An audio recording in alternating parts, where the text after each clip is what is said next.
오늘 여러분들과 함께 공부하게 된 것은 저에게도 큰 의미가 있고 어, 또 도전의 시간이기도 합니다.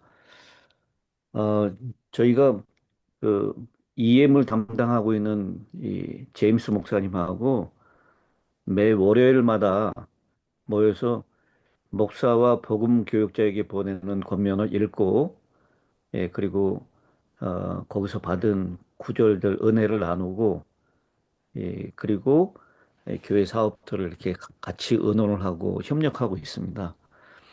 근데 최근에 읽었었던 목사 복음 교육자에게 보내는 권면 49페이지에 이런 말씀이 기록되어 있습니다.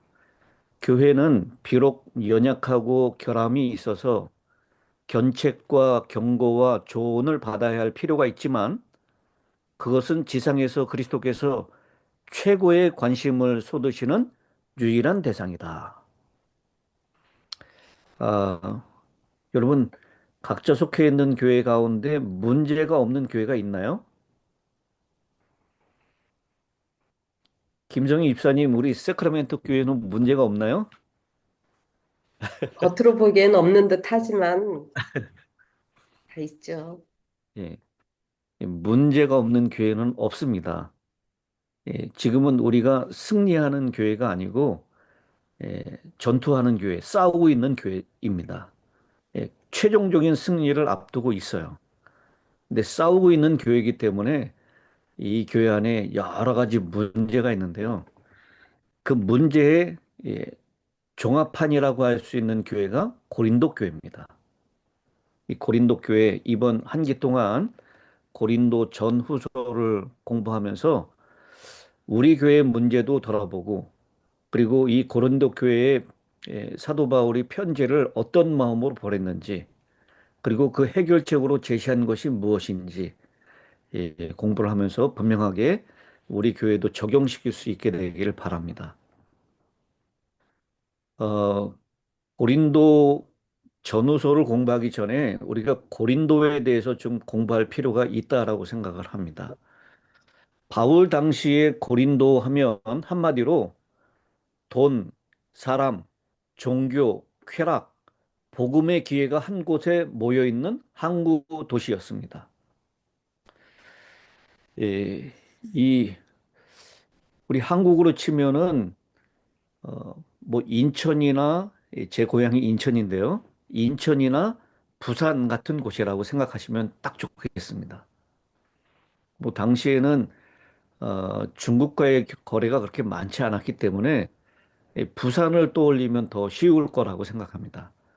부산은 가까이에 있는 일본의 영향을 많이 받았고 전 세계에서 들어오는 그 언양 어선들이 많이 들어오는 큰 한국의 제2 도시라고 할 수 있을 것입니다. 마치 이 그리스도 본토와 우리가 마게도니아라고 얘기를 하죠. 그리스도 수도였던 아덴이 있었던 그 그리스도 본토하고 그 밑에 있던 아가야 지역을 이렇게 서로 연결 짓는 그 지역 가운데 놓여 있는 곳이 고린도라고 하는 지역입니다. 위치가 아주 중요한 위치였기 때문에요. 북쪽과 남쪽을 오가는 육상교통, 그리고 동쪽과 서쪽을 오가는 해상교통이 만나는 요충지였습니다. 고린도는 이 아덴, 지금의 아테네죠. 아테네에서 약 48마일 정도 떨어진 곳에 있었고, 해안 평야에서 아크로 고린도라고 하는 높은 언덕으로 이어지는 지형에 자리했습니다. 이 고린도에는 두 항구가 있었습니다. 서쪽에는 레카이온 항구, 오늘날로 얘기하면 고린도항입니다. 그리고 동쪽에는 겐그리아 항구, 이 사도 바울이 이 서원을 하면서 머리를 깎았던 곳이 바로 이 겐그리아라고 하는 지역인데 그 항구가 있었습니다. 이 레카이온 항구는 이탈리아와 서방 지중해 쪽의 무역과 연결이 되었고요. 겐그리아는 에게해와 동방 지중해 쪽의 무역과 연결이 되어 있었습니다. 그래서 고린도는 단순한 지방 도시가 아니라 동서양의 물류가 통과하는 관문과 같은 도시였습니다. 바울이 이곳을 선교 거점으로 삼은 것은 매우 전략적인 선택이었습니다. 이 고린도에 이 복음이 뿌리 내리면 그 복음이 항구와 무역로를 따라서 여러 지역으로 퍼질 가능성이 컸기 때문입니다. 그리고 우리 교과에서도 얘기하고 있지만 이 고린도는 어, 고전 시대의 옛 그리스 도시라기보다는 로마가 재건한 도시였습니다. 이 기원전 146년에 로마에 의해서 파괴가 되었고요. 이후 기원전 44년에 율리우스 카이사르에 의해서 로마 식민지로 다시 세워졌습니다.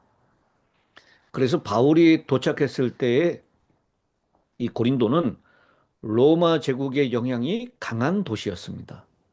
로마식 행정, 로마식 법정, 로마식 사회 계층, 로마식 도시 문화 이런 것들이 자리 잡고 있었고 이 고린도 지역은 아가야 지방의 수도 역할을 했습니다. 어, 그리고 또 경제적으로 굉장히 부유하고 활기찬 도시였습니다. 어, 이 유명한 항구 도시들이 늘 그랬듯이 물건과 돈과 상인, 선원, 여행자, 노예, 군인, 이주민들이 끊임없이 드나들었습니다. 이 고린도의 시장과 항구에는 제국 각지에서 온 이 상품들이 모였고요. 도시에는 상업과 수공업이 활발하게 발달됐습니다. 미국 고전학 연구소의 고린도 역사 자료도 이 고린도를 여러 지역의 물자와 산업, 생산물이 이동하는 중개 무역지로 설명을 하고 있습니다. 이런 배경에서 바울이 고린도에서 천막 만드는 일을 하면서 생계를 유지했다라는 것, 이 사실도 자연스럽게 이해할 수가 있습니다. 사도행전 18장 2절 3절에 따르면 바울은 아굴라와 브리스길라와 만나 같은 생업을 가지고 함께 일했습니다. 이 고린도 같은 상업 도시, 여행자, 노동자, 군인, 상인들이 많았기 때문에 천막이나 가죽 제품 관련 일이 필요했을 가능성이 큽니다. 바울은 고린도에서 단지 설교만 한 것이 아니라 도시의 노동 현장 안으로 들어가서 복음을 전한 자비랑 선교사였습니다. 또 고린도는 종교적으로 매우 혼합된 도시였습니다. 그리스의 신들, 로마의 제국 숭배, 또 동방 쪽에 있는 동방 종교, 그리고 유대인 회당 등이 함께 존재했습니다. 사도행전 18장에도 고린도에 유대인 회당이 있었음을 우리가 알게 됩니다. 이 바울이 먼저 회당에서 유대인들과 하나님을 믿는 헬라인들에게 강론을 했습니다. 그러나 반대를 받자 회당 옆에 있었던 디도 유스도의 집으로 옮겼고 회당장 그리스도보가 온 지방과 함께 믿게 되는 장면, 그것을 우리가 확인해 볼 수 있습니다. 고린도는 우상과 세속 문화가 강한 도시였지만 그 안에도 하나님을 경외하는 사람들, 말씀을 찾는 사람들, 복음을 받아들일 사람들이 있었다라는 것입니다. 그래서 하나님께서는 바울에게 이성 중에 내 백성이 많음이라라고 그렇게 말씀하시죠. 그리고 이 고린도는 도덕적으로도 큰 도전이 있었던 도시였습니다. 이 고린도는 부유한 항구 도시였기 때문에 쾌락과 방탕의 유혹도 많았습니다. 항구 도시 특성상 외지인들이 많았고요. 돈의 흐름이 빠르고 이런 문화가 섞이면서 도덕적인 기준이 쉽게 무너질 수 있었습니다. 이 전통적으로 고린도는 성적 바탕으로 유명한 도시로 알려져 있었습니다. 다만 오늘날 학자들은 이 고린도만 특별히 로마 제국의 다른 도시들보다 훨씬 더 부도덕했다라고 단정하는 것은 조심해야 한다라고 경고합니다. 예. 로마 고린도가 1세기의 로마 고린도가 제국의 다른 도시들보다 더 부도덕했다라고 보기에는 어, 이, 논쟁할 거리가 있다라고 제시를 하는 것입니다. 왜냐하면 로마 문화 자체가 굉장히 부도덕하고 쾌락 중심적인 타락한 도시였던 것이 분명합니다. 그리고 바울이 목회하던 교회 안에 이 사회적인 그런 문화들이 교회 안으로도 거침없이 유입된 것을 보게 됩니다. 음행, 탐욕, 우상숭배, 술 취함, 속임, 분쟁 같은 문제들이 있었습니다. 그래서 이 고린도에 있었던 문제는 오늘 교회에서 있었던 문제하고 예, 정말 차원이 다른 글쎄 우리 재림교회는 이런 문제는 적어도 노출되지 않은 것 같은데요. 이 고린도 교회는 정말 예, 엄청난 문제들을 가지고 있었던 교회였다라고 하는 것입니다. 이렇게 이 고린도 교회가 지리적으로 교통의 요충지였고 경제적으로는 부유한 항구 도시였고 정치적으로는 로마의 행정 중심지였고 종교적으로는 다원주의 도시였고 도덕적으로는 유혹이 많은 도시였음에도 불구하고 선교적으로 복음 확장의 전략적인 거점이었기 때문에 하나님께서는 이 도시 안에 내 백성이 많다라고 하는 그 말씀을 통해서 이 바울에게 선교를 계속 이어갈 것을 말씀하고 있습니다.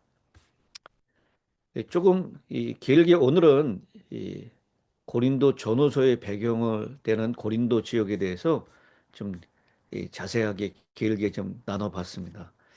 이제는 여러분들이 마이크를 좀 여시고요. 함께 예, 이야기를 나누면서 교과를 토의식으로 진행했으면 좋겠습니다. 어, 문제가 많았던 도시, 분쟁도 있었고, 도덕적인 문제도 있었고, 예배 질서의 문제도 있었고, 교회 안에서 서로 상처를 주는 문제도 있었습니다.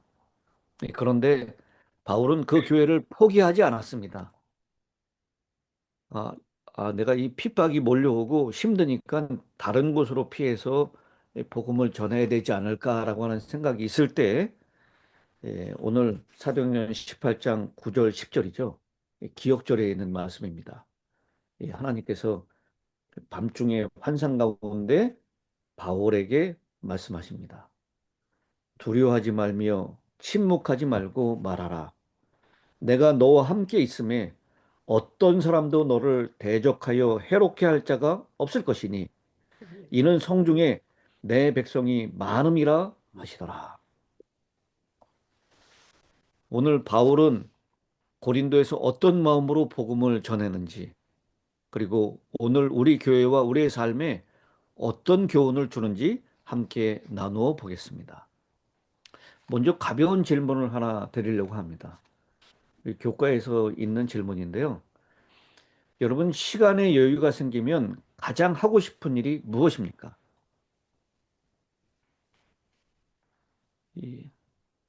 몇 분 좀 말씀해 보실까요? 시간 여유가 생기면 뭘 하고 싶습니까? 여행하고 싶어요. 예, 여행을 하고 싶고, 또 다른 분.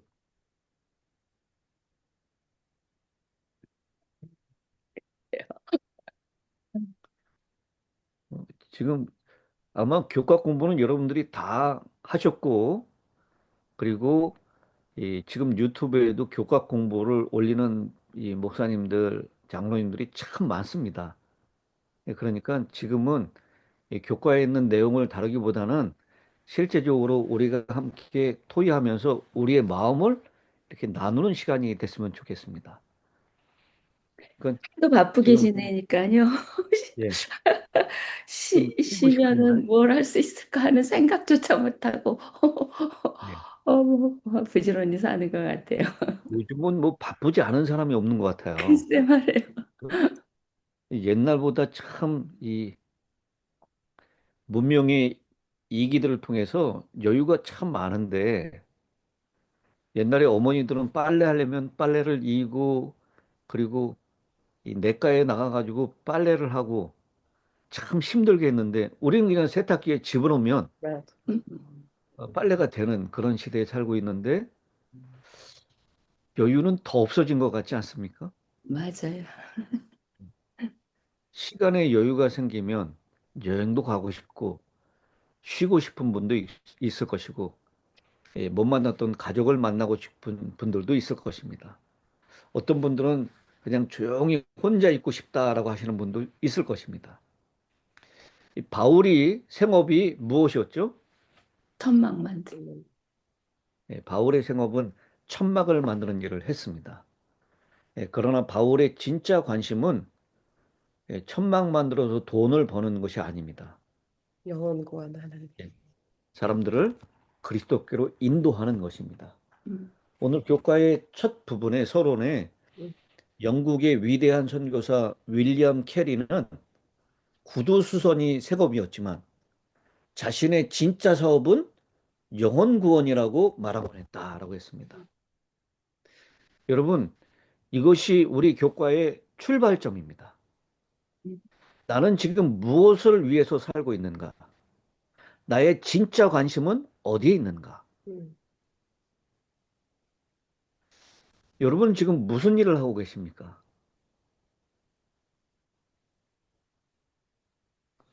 회사를 다니시는 분도 있고, 어, 이 자영업을 경영하시는 분도 계실 것이고, 또 풀타임으로 손자녀들을 기르시는 분도 계실 것입니다.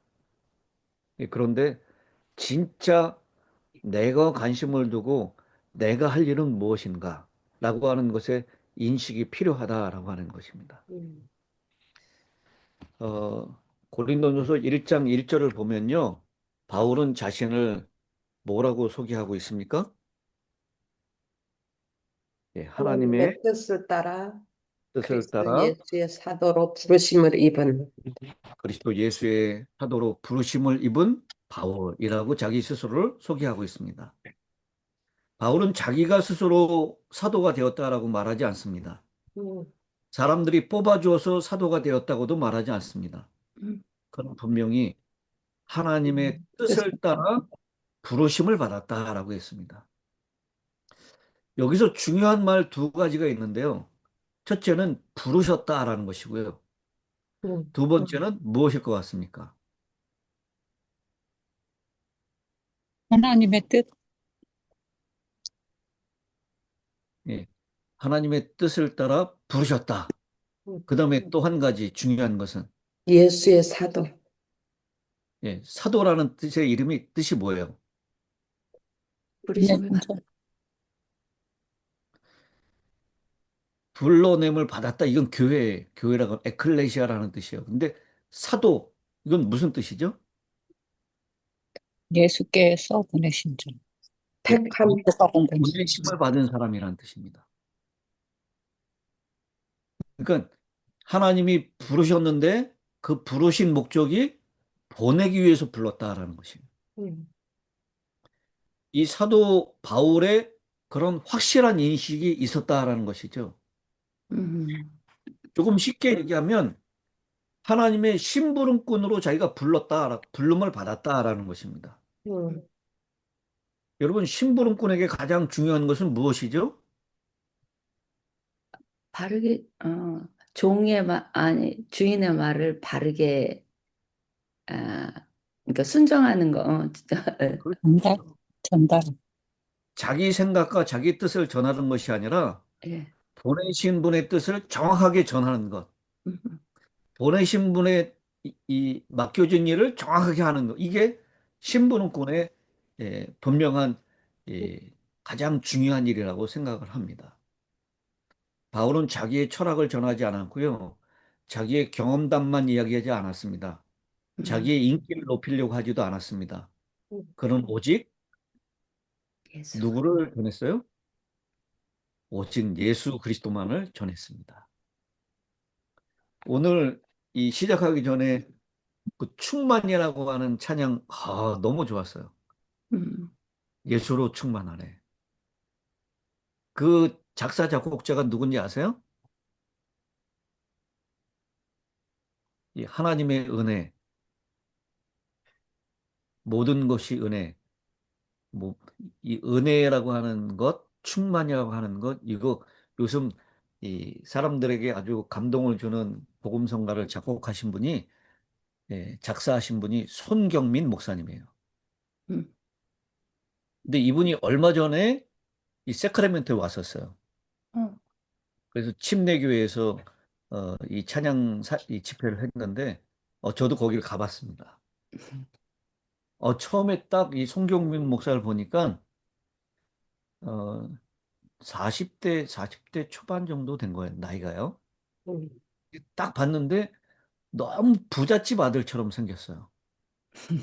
깔끔하고 아주 이 부잣집 같이 생겼어요.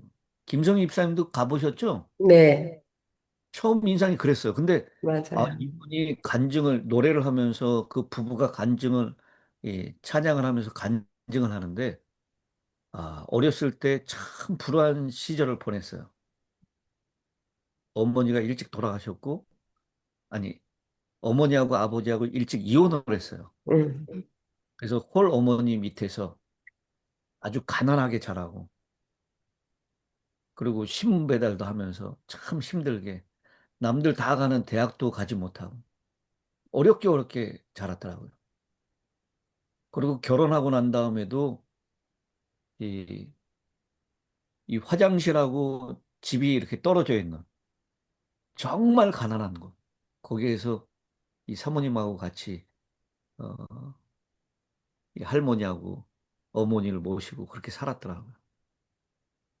그런 배경을 알고 이 가사들을 이렇게 음, 음미해 보니까 은혜가 더 되는 겁니다. 아멘. 이분이 완전히 진짜 그 어려운 가운데 하나님의 은혜를 경험했기 때문에 그 은혜를 작사했고요. 그냥 모든 것이 당연한 게 하나도 없다는 걸 경험한 거예요. 음, 음, 그리고 그 마음 가운데 예수가 충만했기 때문에 예수를 부르는 거예요. 음, 근데 여러분, 이 고린도전서 1장에 보니까 우리 교과에도 언급을 하고 있지만 짧은 구절에 1절부터 9절 사이에 이 예수라고 하는 단어가 몇 번 나온다고요? 열, 열 번? 예수라고 하는 단어가 9번 등장한다. 9번. 9절에 걸쳐서 9번 등장한다. 우리 교과책 10페이지에 나오고 있습니다. 음, 그러니까 이 사도 바울은요, 바울에게 있어서 예수가 충만한 거예요. 입만 열면 예수예요. 제가 전에 교회에서도 이런 말씀을 드렸는데 어떤 분이 항상 고개를 약간 이렇게 약간 옆으로 기우뚱하고 이렇게 다닌다 그래요. 왜 이렇게 기우뚱하게 다니냐 그랬더니 자기가 이 고개를 이렇게 똑바로 하는 순간 예수가 튀어나온다 하는 거예요. 예수가 여기까지 차 있다는 거예요. 그래서 자기는 이렇게 고개를 이렇게 약간 삐딱하게 그래서 항상 예수만 얘기하면 사람들이 뭐라 그러니까 이렇게 약간 삐딱하게 하고 다닌다 그렇게 얘기를 하는 간증을 들은 적이 있습니다. 이 바울에게 있어서 예수님께서 하나님의 뜻으로 부름을 받은 사람이다. 이 확신이 너무나도 분명했기 때문에 그래서 바울은 편지를 기록할 때마다 편지서에 다 그 얘기를 시작하고 기록하고 시작하는 것을 보게 됩니다. 여러분, 바울이 자신을 하나님의 뜻으로 부름받은 사람이라고 확신한 것이 그의 사역에 있어서 어떤 힘을 주었을까요? 음, 예. 나는 하나님께서 하나님 뜻으로 부름받은 사람이다라고 하는 것. 이게 바울 사역에 어떤 힘을 주었을 것 같습니까?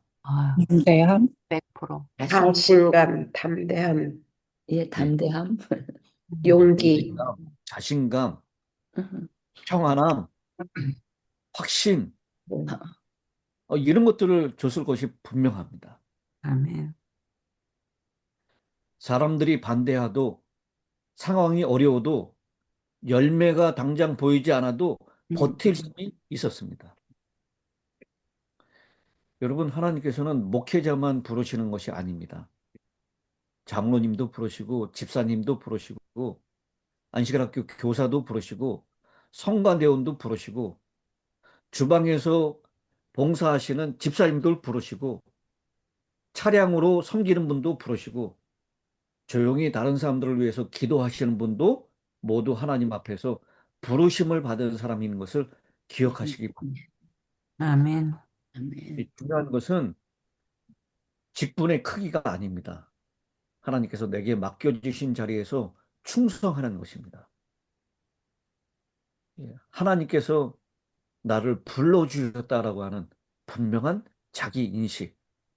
음, 내가 지금 무슨 직업을 가지고 있든, 어디에서 살고 있든, 어느 교회를 섬기고 있든, 하나님께서 나를 불러주셔서 그곳에 있게 하셨다라고 하는 그런 분명한 확신을 갖게 되기를 바랍니다. 아멘.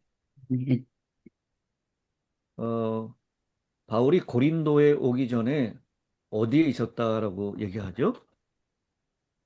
아테네. 예, 우리 월요일 소지에 있는 내용입니다. 아테네. 아테네에 있었어요. 아시는 대로 아테네는 무슨 도시였죠? 신전. 철학자 대만이네. 이 아테네, 이 성경은 아덴이라고 얘기하는데 이 아테네는 무엇으로 유명한 도시입니까? 올림픽, 그리스 신화. 올림픽, 예, 그리스 신도 유명했고 또 철학. 이 그리스의 유명한 철학자들이 거기 많이 몰려 있었죠. 철학과 학문의 도시였습니다. 사람들은 새로운 사상 듣기를 좋아했습니다. 바울은 그곳에 우상이 가득한 모습을 보았습니다. 바울은 그 우상이 가득한 도시에서 그냥 지나치지 못했습니다. 회당에서도 말하고 시장에서도 말하고 아레오바고에서도 복음을 전했습니다. 그런데 아테네에서의 결과는 아주 크지는 않았습니다. 몇 사람이 믿었지만 바울이 기대했던 큰 부흥은 아니었습니다. 결국 아테네에서 바울은 고린도로 내려갑니다. 아까 제가 아테네에서 고린도까지 몇 마일이라 그랬죠? 기억하시나요? 예, 이렇게 기억을 안 해주셔야 제가 또 다음에 막 있어요. 아테네에서 이 고린도까지 한 48마일 정도 된다 그래요. 네. 고린도에 도착해서 바울은 아굴라와 브리스길라를 만나죠. 그리고 함께 천막만들을 일을 합니다.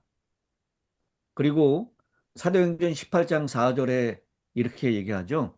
안식일마다 바울이 회당에서 강론하고 유대인과 헬라인을 권면하니라.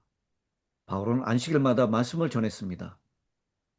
그리고 실라와 디모데가 합류한 뒤에는 더욱 말씀에 붙잡혀서 예수께서 그리스도이심을 밝히 증언합니다. 그런데 이, 이 사도행전 18장 한번 찾아보겠습니다. 여러분 성경을 펼치셔서 사도행전 18장 4절. 사도행전 안식일 18장 4절. 18장 4절.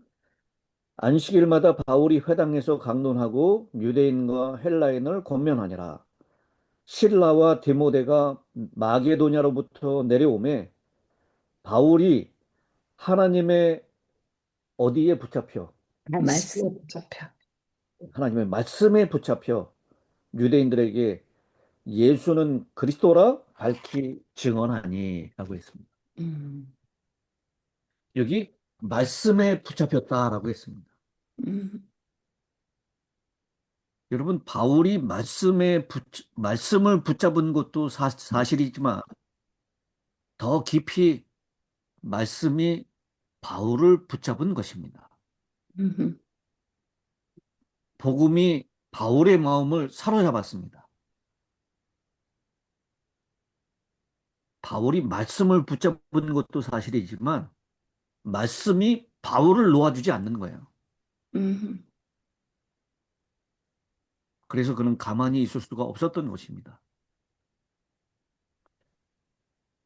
여러분, 여기서 질문을 함께 나눠보면 좋겠어요. 바울의 아테네와 고린도 선교에서 우리가 배울 점이 있다면 무엇일까요?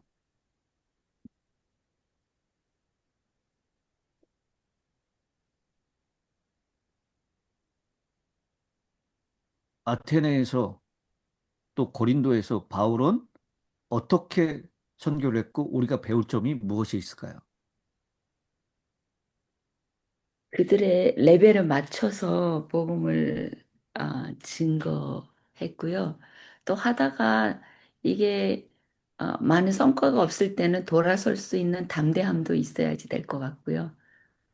그리고 예. 하나님께서 이끄시는 대로 순종하면서 성령의 음성이 들으면서 했기 때문에 또 고린도에 가서는 또 더 많은 아테네에 계속 머물러 있었다면은 이루지 못할 많은 성과를 고린도에 가서 그 열매를 본 것 같아요.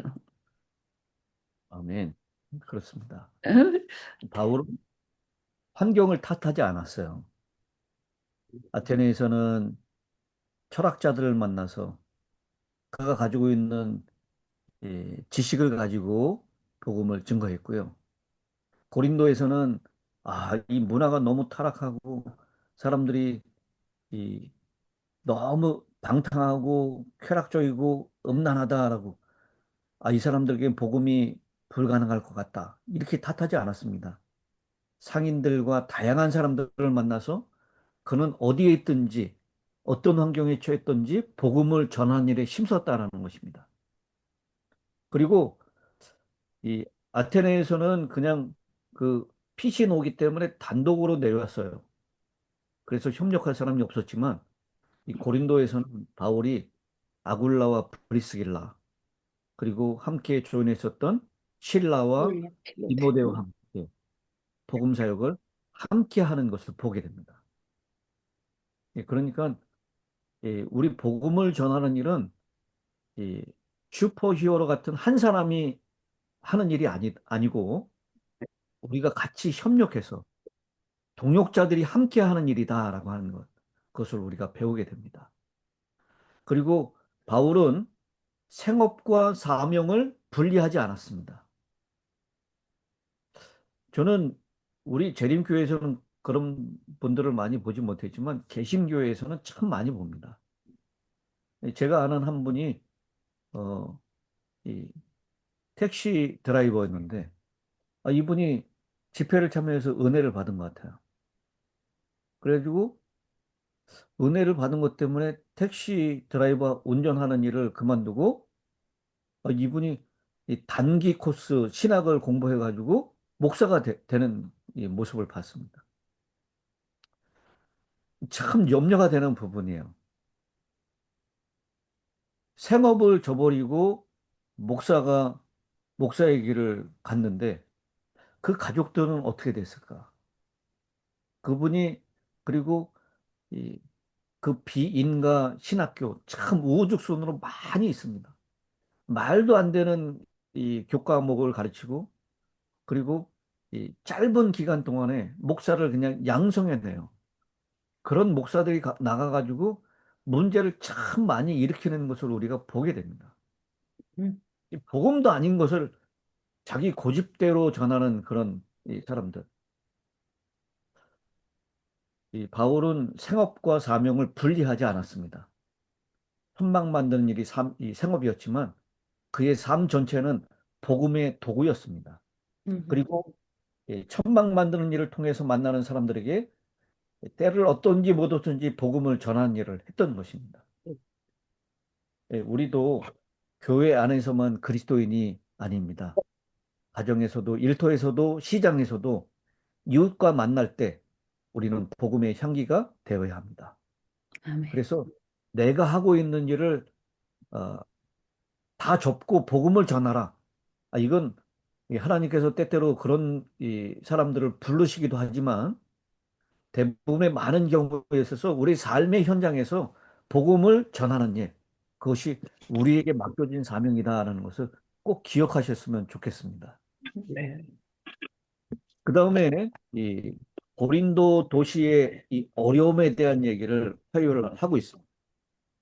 아까 서두에도 말씀을 드렸기 때문에 경제적으로 무역이 활발하고 사람이 많이 오가던 도시. 항구가 있었기 때문에 다양한 민족, 다양한 문화, 다양한 종교가 섞여 있었던 경제적으로 풍요로운 만큼 영적으로는 매우 어려운 도시였습니다. 음, 우상숭배가 많았고 성적으로 문란했고 음, 도덕적으로 벌어진 부분이 많았습니다. 그래서 이, 이 바울이 기록한 이 고린도전서를 읽어보면 그 도시의 분위기가 안타깝게도 교회 안에도 들어왔다는 것을 알 수 있습니다. 음행의 문제, 탐욕의 문제, 우상숭배의 문제, 술 취함, 속여서 빼앗는 문제, 서로 다투고 그리고 이것을 법정으로 소송까지 가는 문제. 여기서 우리가 중요한 사실 하나를 보게 됩니다.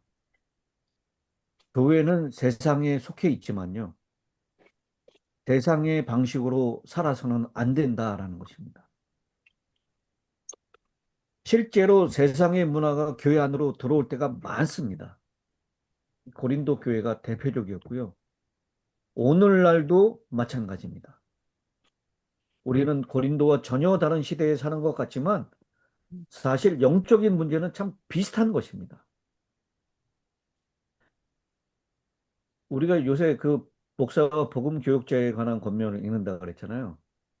지금부터 100년 전에 기록된 글인데요.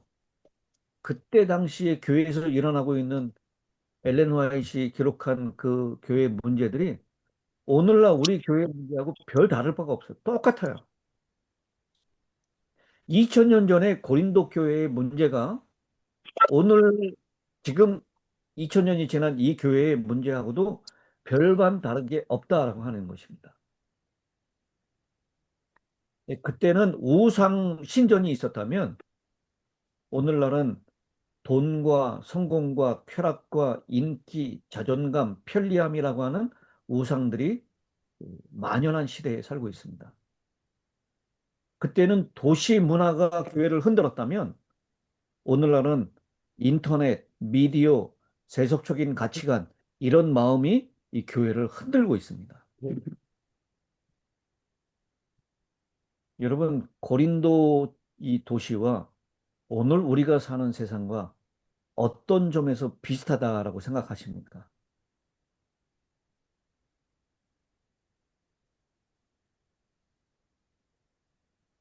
고린도하고 지금 여러분이 살고 있는 도시하고 어떤 점에서 비슷한 것 같습니다. 세상적인 유혹이 너무 많은 것 같은데요. 그때도 바빴을 것 같고요. 그래도 굉장히 분주했었겠죠. 혼잡, 예. 혼잡할, 예, 혼잡했을 테고. 요즘에는 미디어 뭐 이런 것들도 다 유혹거리잖아요. 예, 그러니까 영적인 타락이 뭐 이렇게 좋은 거 하나님 말씀 찾으려고 딱 유튜브 열면 옆에서 쭈르륵 너무 재미있을 것들이 쭈르륵 다 있어가지고요. 막 불러요.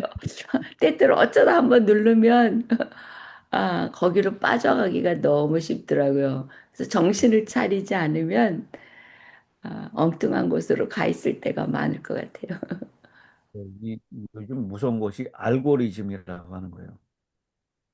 유튜브에서 어떤 이상한 걸 하나 딱 누르면요. 알고리즘에서 그 이상한 것들이 계속 올라온다는 거예요. 여기 빠져나오기가 참 쉽지 않다는 겁니다. 어, 근데 이런 곳에 고린도와 같은 곳, 우리가 지금 살고 있는 이 세속하고 타락된 도시 가운데도 하나님은 이렇게 말씀하십니다. 이 성 중에 뭐가 많다고요? 내 백성이. 네. 내 백성이 많음이라. 여러분, 여기에서 우리는 희망을 발견할 수 있습니다. 아멘. 아멘. 이 도시가 아무리 세속화되고 타락한 것 같이 보인다 할지라도 하나님의 눈에 보시기에는 이 성 중에 내 백성이 많다라고 말씀하신다는 것입니다. 하나님은 겉모습만 보지 않습니다. 사람들의 죄만 보지 않습니다. 그 안에 아직 복음을 듣지 못하고 복음에 목말라하고 있는 하나님의 백성들을 바라보신다는 것입니다. 이것이 바로 선교의 눈입니다. 우리는 때때로 사람을 보고 이렇게 쉽게 판단하기 쉽습니다. 아, 저 사람은 안 될 거야. 저 가정은 너무 어렵다. 음, 저 도시는 너무 세속적이다. 우리 교회는 변화되기 어렵다. 그러나 하나님은 다르게 보십니다. 음, 하나님은 아직 돌아오지 않은 당신의 백성을 보십니다.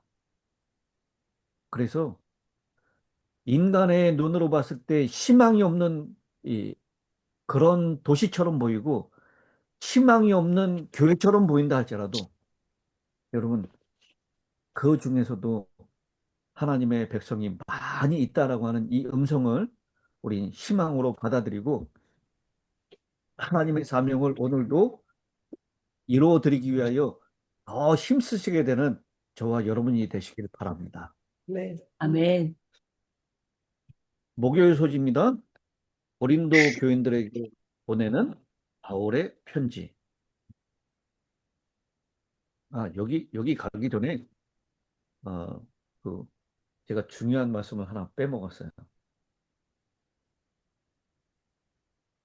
오늘 기억절에 있는 말씀 가운데 내가 이 밤에 주께서 환상 가운데 바울에게 말씀하시되 두려워하지 말며 침묵하지 말고 말하라 라고 했습니다.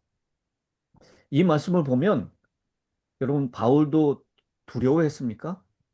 그렇죠. 아멘. 그렇죠. 이 천하의 바울도 두려워했다는 거예요.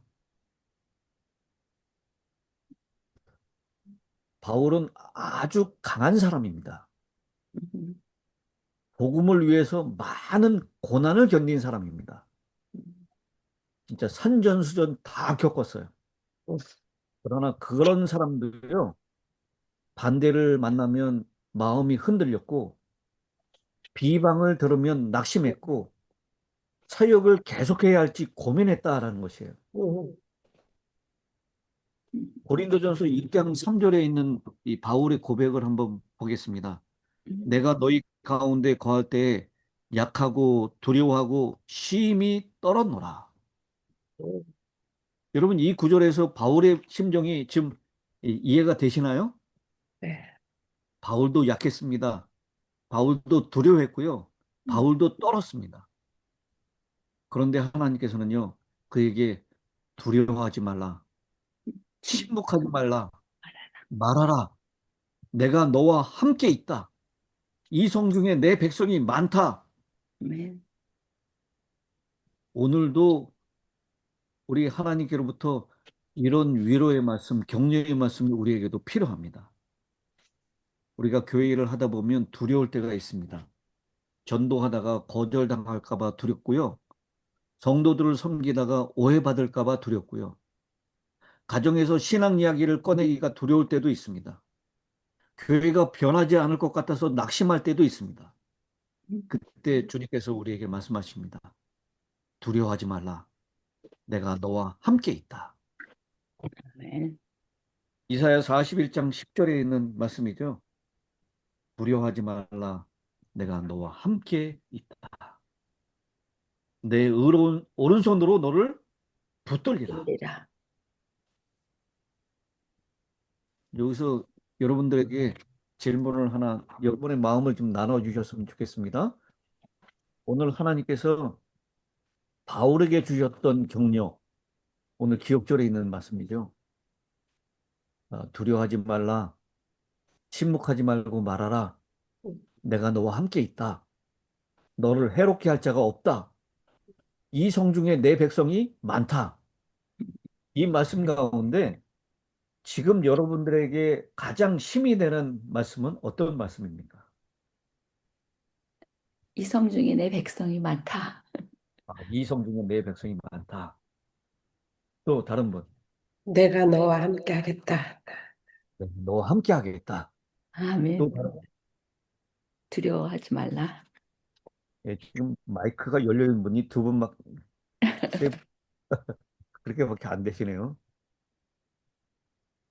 어, 여러분 각자 마음에 와닿는 말씀을 오늘 이 아침에 꼭 붙드시게 되기를 바랍니다. 아멘. 혹시 주저하고 두려워하고 있는 분이 있다면 오늘 두려워하지 말라라는 그 음성을 꼭 붙잡게 되길 바랍니다. 아멘. 아멘. 내가 이 얘기했다간 이 가족들한테 왕따 당하고 이 가족들한테 더 힘들어질 텐데라고 할 때 침묵하지 말고 말하라라고 하는 음성을 붙잡을 수 있게 되길 바랍니다.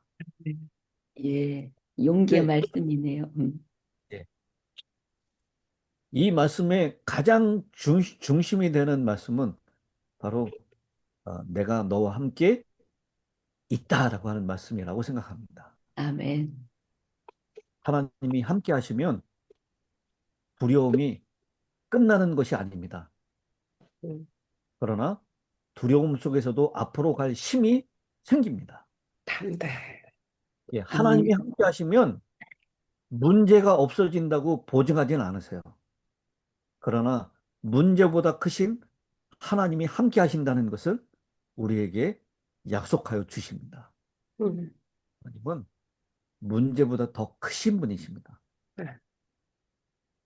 저는 엘렌 화이트 쓰신 글 가운데 예, 사람이 생각할 때 이 앞뒤가 다 막혀 있고 모든 것이 다 막혀 있는 것 같은 그 상황에서 하나님은 우리를 위하여 5만 가지 새로운 길을 여시고 계신다. 이 말씀이 저에게 얼마나 큰 힘이 되는지 모릅니다. 음, 문제가 없을 수는 없는 이 그리스도인이라고 문제에서 면제되는 것은 아닙니다. 음. 그런데 그 문제보다 더 크신 하나님께서 해결해 주신다라고 하는 보증과 약속을 우리에게 주셨다라는 것입니다. 아멘. 네. 자, 이제 예, 마지막 목요일 소재로 넘어갑니다. 고린도 교인들에게 보내는 바울의 편지입니다.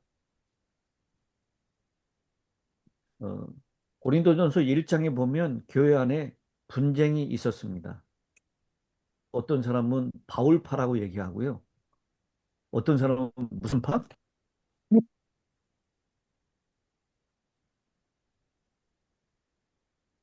우리 1장 12절에 있는 말씀이죠.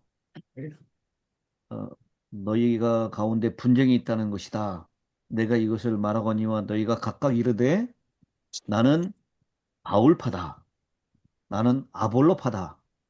나는 게바파다. 이 베드로파죠. 그리고 나는 무슨 파다? 예수. 나는 그리스도파다라고. 이 세상에 여러분 그리스도파도 있어요. 음, 그 안에 파벌이 생긴 겁니다. 제가 여러 교회를 이렇게 목회를 했는데요. 어, 교회 안에 이 친하게 지내는 그룹들은 항상 있습니다. 제가 그것 때문에 참 많이 고민을 했어요. 뭐 이렇게 바울파다, 아볼로파다 이렇게 나눠진 건 아니지만 이 교회 안에 이렇게 그룹들이 나눠져 있는 것을 봤습니다. 음, 그래서 예수님께서도 어, 요한복음 17장의 마지막 기도 가운데 아버지와 내가 하나인 것처럼 저들도 하나가 되게 해 주십시오라고 하는 것이 예수님의 마지막 유언과 같은 기도예요. 그래서 이것 때문에 참 이게 하나 될 수가 없을까? 이것 때문에 고민을 많이 했는데 여러분 이 하나 될 수가 있을까요, 과연? 성령님의 역사하심으로. 예수님의 예수님 진리시지만 그거는 하나가 되더라고요. 다른 거는 뭐 이론은 엄청나게 뭐 다 분파가 많은데 예수님은 다 하나더라고요. 결국 예수님으로 하나 되지 않나. 근데 제가 세상 아무리 이 끝날까지 완전히 하나 되긴 고민하고 어려울 것 같고요. 이 성향이라든지 뭐 우리 요즘 뭐 MBTI라는 것이 있잖아요. 그래서 사람들의 성향이라든지 생각하는 것, 행동하는 것, 말하는 것 이런 것들이 그 MBTI에 의해서 이렇게 어느 정도 이렇게 비슷한 사람, 성향이 다른 사람 이게 하나가 될 수는 없겠다라고 하는 생각이 들었어요. 음, 뭐 물론 예수 믿고 재림을 기다리는 소망 가운데 하나 되는 것은 사실이지만 우리 교회 안에서 보면 이 같이 모였으면 편안한 그룹이 있죠. 예, 그런 것 같아요. 왠지 그 다른 그룹에 들어가면 이렇게 겉도는 것 같은 그룹도 있습니다. 근데 이것 때문에 이게 좀 하나가 될 수 없을까? 모두가 다 이렇게 다 친하고 예, 다 그런 사이가 될 수 없을까 이렇게 고민을 하고 있는데 제 동료 목사님이 그런 얘기를 하더라고요. 목사님, 그거는 천국 가서도 해결이 안 되는 문제입니다. 그래서 제가 답을 얻었어요. 여러분, 하늘 진주문 이렇게 우리가 하늘나라 가면 12가지 진주문이 있다 그러잖아요. 거기에 어느 진주문에 모일지는 여러분 그 성향별로 나눠지죠. 12 사도들의 이 성격이라든지 행동이 다 다랐던 것처럼 또 12지파가 달랐던 것처럼 성향별로 다 다르게 다른 곳으로 모여집니다. 음, 음, 음. 여러분은 그 12지파들 가운데 아니면 12사도들 가운데 어느 사도의 이 말이나 행동이 여러분의 지금 이렇게 와닿는 사람들이 있을 거예요, 다. 어떤 사람은 나는 베드로파라고, 베드로 성향하고 비슷하다고. 난 베드로 얘기만 읽으면 속이 시원하다고. 근데 어떤 사람은 나는 요한이라고. 차분하게 아무 말 없이 나는 안드레라고. 이게 다 성향이 달라질 거예요. 그래서 이 하나 된다라고 하는 이 경험은요, 결국 이 성향과 그 사람의 성격에 관련된 문제지, 이 모두가 다 친하고 모두가 다 같이 이 친밀해지는 그 관계까지는 아니다라고 하는 걸 습니다. 제 결론이 잘못된 일은 잘 모르겠지만, 어쨌든 이 교회 안에 이렇게 개바파, 바울파, 아볼로파 이렇게 나눠져 있었는데 이런 것들이 선교하는데 서로 열심을 내고 그리고 이 사람들이 이 선교를 어렵게 만드는 것이 아니라 선교하는데 더 분발하게 한다면 이 긍정적인 효과도 될 수 있다라고 생각을 합니다. 아멘. 그런데 이 사도 바울이 지적하는 문제는 이렇게 분쟁이 있다는 거. 이거 싸웠다는 거거든요. 파가 다르니까 싸우고 무조건 반대를 위한 반대를 하고 오히려 이것이 이 그리스도를 믿는 사람, 안 믿는 사람들에게 이 덕스럽지 못한 모습으로 이 음, 선교에 장애가 됐다라고 하는 것입니다. 음, 음, 적어도 이런 문제는 해결받아야 된다라는 것입니다. 음, 그리고 5장에 보면은 성적인 부도덕의 문제가 나옵니다. 6장에는 성도들끼리 세상 법정에 가는 문제가 나옵니다. 음, 7장에는 결혼 문제, 우상 제물의 문제, 예배 질서의 문제, 영적 은사의 문제, 부활에 대한 문제, 이 부활에 대한 오해 이런 것들이 이 고린도 교회는 제가 서두에 말씀드렸듯 문제의 종합 선물 세트 같은 교회였습니다. 근데 바울은 이 문제를요 단순히 행정적으로만 해결하고 하려고 하지 않았다라는 것입니다. 음, 더 깊은 곳으로 들어갔습니다.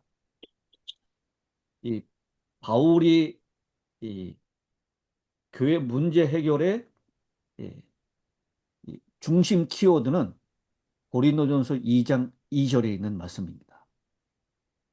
내가 너희 중에서 예수 그리스도와 그가 십자가에 못 박히신 것 외에는 아무것도 알지 아니하기로 작정하였습니다. 여러분, 왜 바울이 십자가를 붙잡았을까요? 왜냐하면 교회의 모든 문제는 결국 십자가 앞에서 다시 보아야 하기 때문입니다. 아멘. 분쟁이 왜 생기나요? 내가 죽지 않아서 생깁니다. 교만이 왜 생깁니까? 십자가를 잊어서 생기는 것입니다. 음, 용서가 왜 어렵습니까? 내가 받은 십자가의 은혜를 잊어서 그렇습니다. 섬김이 왜 힘듭니까? 예수님의 낮아지심을 잊어서 그렇습니다. 음, 음. 그래서 바울은 고린도 교회에 십자가를 전했습니다. 그들의 문제 하나하나를 행정적으로 이렇게 해라 저렇게 해라 말씀하시는 것이 아니라 문제 하나하나를 십자가에 나오는 빛 아래에서 다시 바라보도록 권면한 것입니다. 아멘. 여러분, 왜 바울이 십자가 외에는 아무것도 알지 않기로 예, 작정했을까요?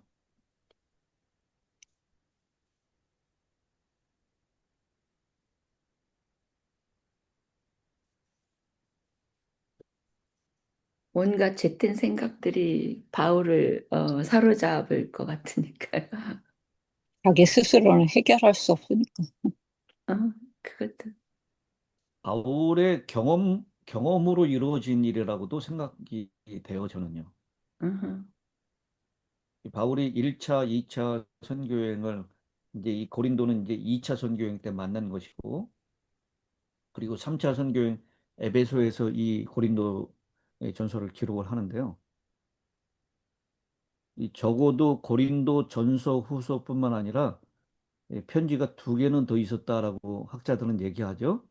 음, 그 두 개의 편지서는 어디에 갔는지 찾을 수가 없지만 바울은 고린도에 그 정도로 애정을 가지고 네 번째 편지를 보내는 그런 음, 바울의 모습을 우리가 볼 수 있는데요. 그가 여러 곳에서 복음을 전하다 반대를 당하고 사람들이 분열되고 분쟁하는 이 경험들을 통해서 음, 아, 이 답은 예수님의 십자가밖에 없다라는 것. 음.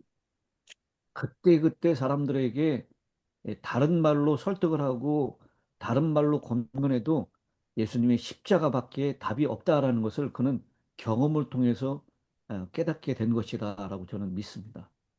아멘. 십자가는 단순히 교리가 아닙니다. 십자가는 교회의 문제를 해결하는 하나님의 방식입니다. 십자가 앞에서는 자랑할 수 없습니다. 십자가 앞에서는 서로 정죄하기 어렵습니다. 십자가 앞에서는 내가 먼저 은혜 받은 죄인이라는 사실을 깨닫게 됩니다.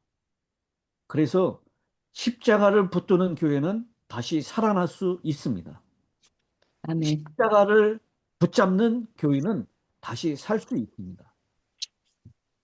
제가 한국에서 목회할 때 신사동 교회에서 목회를 했는데요. 은평구 신사동입니다. 서울에는 이 신사동이 두 군데가 있어요. 그 가수가 불렀었던 이 신사동 그 사람은 강남 신사동이고요. 은평구 신사동이에요.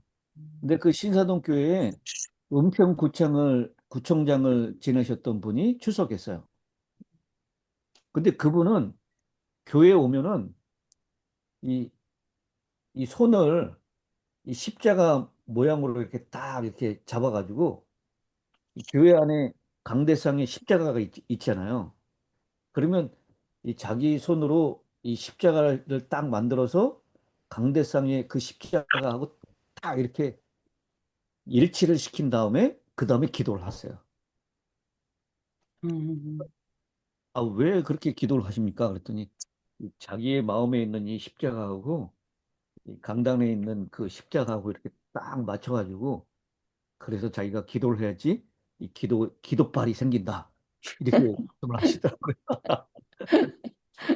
어쨌든 이분이 지금 이 사회적으로 이 지위도 있었고 학식도 있었던 분이셨는데 이 나름대로의 그런 믿음을 가지고 있었어요. 뭐 미신적인 것일 수도 있지만 그 음, 개인적으로 이 십자가에 대한 음, 분명한 좀 확신이 그 개인에게 있었던 이 것이라고 저는 그렇게 생각을 했습니다. 아멘. 어, 제가 담임하고 있었던 그 똑같은 교회 집사님 한 분이 이 동서는 서울중앙교회를 다니고 본인은 이제 서울중앙교회를 다니다가 은평구에 있는 신사동교회를 나오셨어요. 근데 어, 그 집사님이 동서하고 이렇게 완전히 관계가 틀어졌습니다. 왜냐하면 서울중앙교회를 건축할 때 이분이 남편은 우리 예수 믿는 사람이 아니에요. 남편 몰래 건축헌금을 크게 들였어요. 근데 그 같이 교회 다니던 동서 이분이 관계가 좋을 때는 괜찮았는데 이 관계가 틀어지면서 그것을 남편에게 일렀어요. 그래가지고 굉장히 어려움을 당했습니다. 그래가지고 이게 같은 교인인데 어떻게 저럴 수 있나 해가지고 용서가 되질 않는 거예요. 음, 음, 그래서 이 어, 당시 담임하고 있는 목사님에게 이야기를 하면서 자기가 기도를 하는데 자꾸 이 동서를 미워하는 마음이 없어지지 않는다. 어떻게 하면 좋겠느냐. 그래서 이 목사님하고 같이 금식 기도를 작정해서 기도를 했습니다. 그 결과 이분이 기도하는 중에 예수님의 십자가가 쫙 자기의 눈에 드러나더래요. 그 십자가를 보고 난 다음에 그 동서를 미워했었던 마음이 눈 녹는 듯이 사라졌다라고 고백을 했습니다. 여러분, 십자가 앞에서는 모든 문제가 해결될 줄로 믿습니다. 아멘. 그래서 사도 바울은 나는 예수 그리스도와 그가 십자가에 못 박히신 것 외에는 아무것도 알지 않기로 확정했다라고 그렇게 강하게 확신 있게 말하고 있는 것입니다. 사람의 진정한 가치는 십자가의 빛에 비춰봤을 때 알 수 있다라고 했습니다. 우리가 당하고 있는 우리 교회가 당면하고 있는 모든 문제의 해결은 바로 십자가입니다. 십자가가 그것을 해결해 줄 수 있습니다. 고린도 교회는 문제 많은 교회였고 그렇지만 하나님이 이 지상에서 가장 애정을 품고 있는 유일한 기관입니다. 하나님은 그 교회를 버리지 않으셨습니다. 바울은 포기하고 다른 곳으로 가려고 했지만 하나님의 격려의 말씀, 확신의 말씀을 붙잡고 그 교회를 포기하지 않았습니다. 우리 가정에도 문제가 있을 수 있고요. 우리 교회도 부족함이 있을 수 있습니다. 우리 자신 안에도 연약함이 많습니다. 그러나 그 문제 속에서 활동하고 계시는 그리스도의 십자가의 능력이 우리와 함께 하고 있다는 것을 꼭 기억하시게 되길 바랍니다. 아멘. 하나님은 고린도 같은 도시 안에서도 말씀하셨습니다. 이 성중에 내 백성이 많음이라. 이 교회 안에 내 백성이 많다라고 말씀하십니다. 이 가정 안에 내 백성이 있다라고 말씀하십니다. 이 지역 안에 내가 찾는 사람이 있다. 아직 돌아오지 않았지만 내가 사랑하는 영혼들이 있다라고 주님은 우리에게 말씀하십니다. 그러므로 우리는 낙심하지 말고 침묵하지 말고 복음을 말해야 합니다. 네. 사랑으로 권면하여 십자가를 붙들게 해야 합니다. 오늘 이 시간이 너무 많이 지나가서 죄송합니다. 딱 한 시간 안에 마치려고 했는데 이게 잘 안 되네요. 오늘 교과를 정리하면서 이번 고린도전 전후서를 공부하면서 예, 꼭 기억해야 할 것은 사도 바울은 하나님께 부름받은 사람이었다는 것을 잊지 않았습니다. 음, 우리도 마찬가지로 하나님께서 불러주셨기에 이 가정에 있고 이 교회에 있고 이 지역에 살고 있다는 것을 여러분 꼭 잊지 않으시게 되길 바랍니다. 아멘. 그리고 바울은 어디에 있든지 때를 얻든지 못 얻든지 복음을 전한 사람입니다.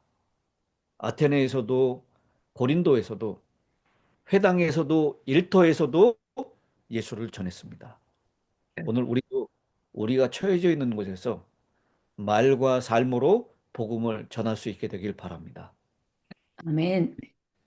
우리가 사는 도시가 고린도처럼 어려운 도시, 우상숭배와 도덕적 타락이 가득한 도시였지만 하나님은 그 안에서 당신의 백성을 보셨습니다. 우리 시선으로 불가능해 보일 것 같은 그런 이 곳에도 하나님이 부르시는 백성이 있다는 것 꼭 기억하시게 되길 바랍니다. 할렐루야. 그리고 내가 너와 함께 한다라고 하는 오늘 이 약속 붙잡으시고 두려움 없이 앞으로 전진하시게 되길 바랍니다. 아멘. 고린도 교회와 같은 많은 문제가 있을지라도 그 문제 해결은 십자가 안에서 이루어집니다. 음, 그 십자가 꼭 붙드시는 우리 모든 성도님들과 교회가 되시기를 바랍니다. 아멘. 오늘 이 교과의 핵심을 한마디로 정의한다면요. 저는 이렇게 정의하고 싶습니다. 문제 없는 교회는 없습니다. 그러나 십자가 없는 교회가 되면 안 됩니다. 음, 우리 마음에, 우리 교회에 십자가를 세우시고 붙들면 소망이 있습니다. 이것으로 오늘 일과의 교과를 마치도록 하겠습니다. 감사합니다.